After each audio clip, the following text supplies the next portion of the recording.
안녕하세요, 김아람입니다. 지난 강의에 이어서 개척단이 어떻게 운영되었는지 그 실상을 한번 살펴보려고 합니다. 그리고 수십 년이 지나도록 왜 이 사건이 그동안 알려지지 않았는지도 함께 생각해 보겠습니다. 서산 개척단은 많이 알려지기도 했었지만요, 그 외에 많은 지역에서 있었던 이 개척단은 여전히 알려지지 못하고 있습니다. 여기서는 이 개척단 내에서의 여러 문제가 정부의 문제뿐만이 아니라 당시에 있었던 사회적인 인식도 중요했음을 함께 지적하려고 합니다.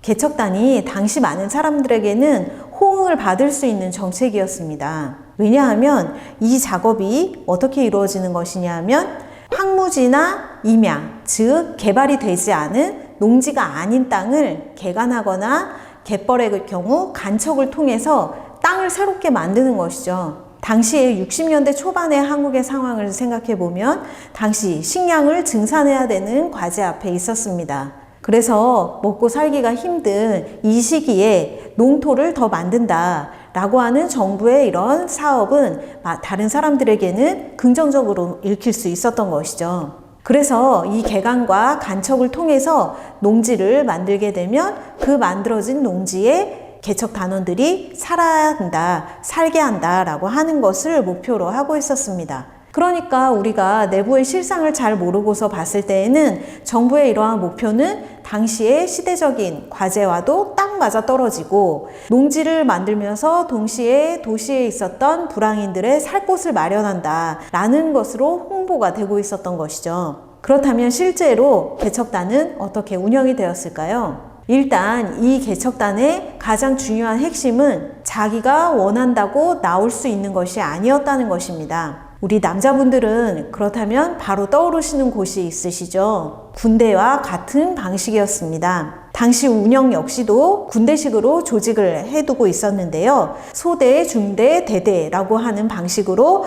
편제를 하고 연병장과 같은 말 또는 당시의 간부들이 이 군대의 간부와 같은 역할로 인식이 되고 있었습니다. 그러다 보니 군대라고 하면 당연히 자기가 원한다고 해서 나올 수가 없죠. 심지어는 가족이 있는 경우에 가족들이 우리 자식을 데려가고 싶다라고 편지를 보내는 일도 있었지만 나갈 수가 없었습니다. 그렇다면 이들은 무엇을 해야 했던 걸까요? 개간과 간척이라고 하는 작업은 오늘날 생각해보면 쉽게 중장비를 동원해서 포크레인으로 할 수 있을 것이라고 생각이 되지만 이 당시에는 이러한 중장비를 쓸 수 있는 환경이 아니었습니다. 그러한 장비가 있지 않았던 거죠. 그래서 이분들이 실제로 돌을 직접 날라서 바다를 메우는 뚝을 쌓고 그 안을 흙으로 퍼서 집어넣는 완전한 수작업을 하고 있었던 것입니다. 이러한 작업은 당시에 군대식으로 편제된 이 조직에서 소대나 중대별로 매일매일 할당량이 있었던 것입니다. 그래서 그 주어진 할당량에 대해서 함께 공동 작업을 해야 했고 이 작업이 목표에 미치지 못할 경우에는 구타를 받거나 뭔가 당시에 처벌을 받는 이런 조치들이 취해졌던 것이죠. 그러다 보니까 여기에 개척단으로 가게 됐던 사람들은 강제적으로 노동을 할 수밖에 없는 상황이었던 거고요. 제가 만나보았던 또 다른 피해자 한 분은 바다를 메우는 작업을 했던 과정을 이야기하셨는데요.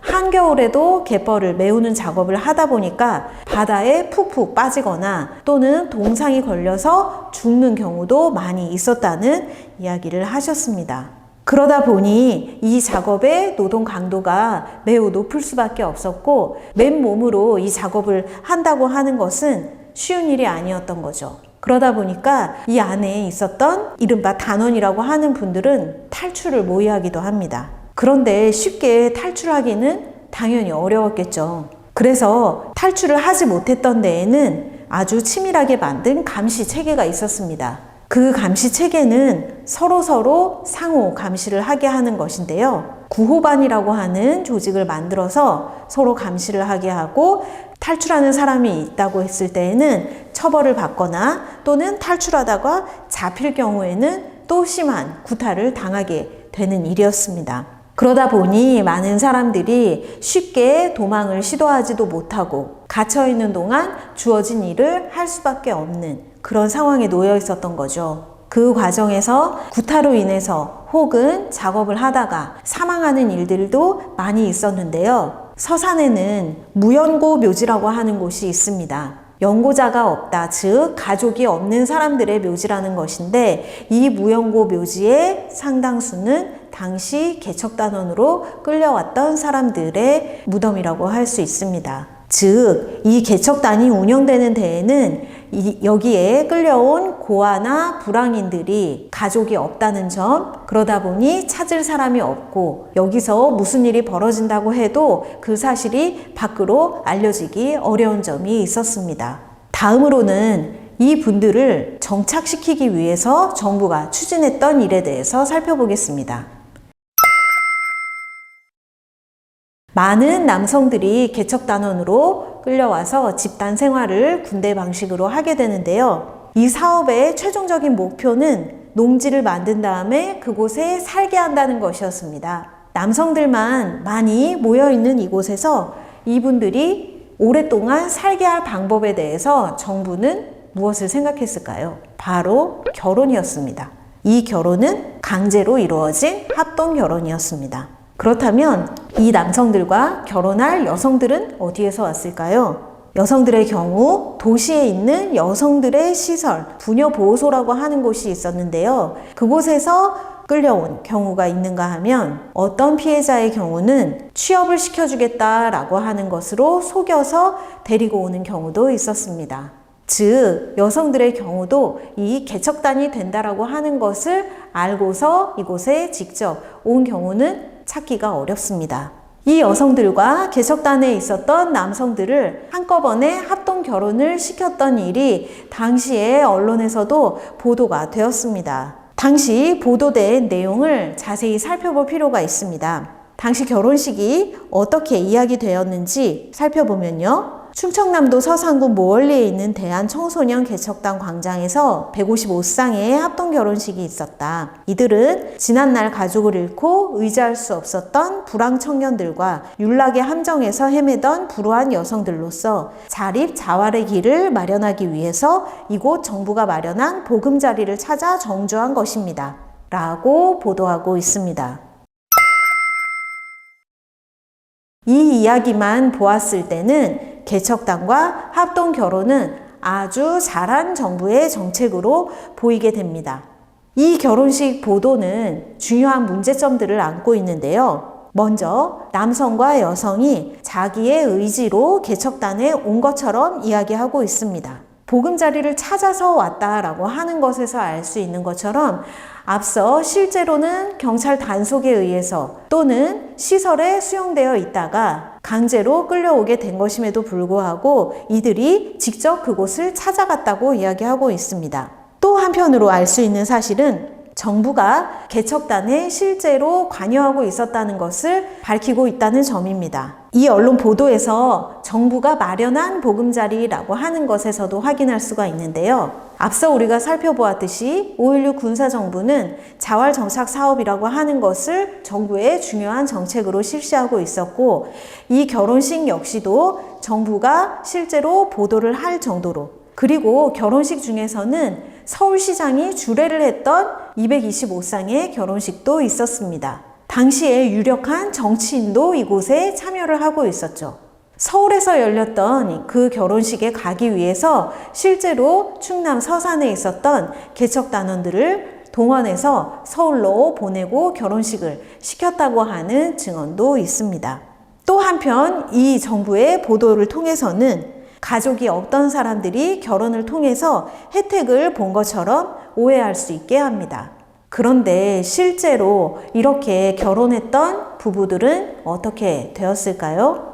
지금까지도 두 분이 잘 살고 있는 경우도 물론 있습니다. 그런데 몇 년 지나지 않아서 통계를 내봤을 때에는 잘 살고 있는 경우보다는 절반 이상의 경우 사이가 좋지 않거나 또는 헤어졌다는 이야기를 볼 수가 있습니다.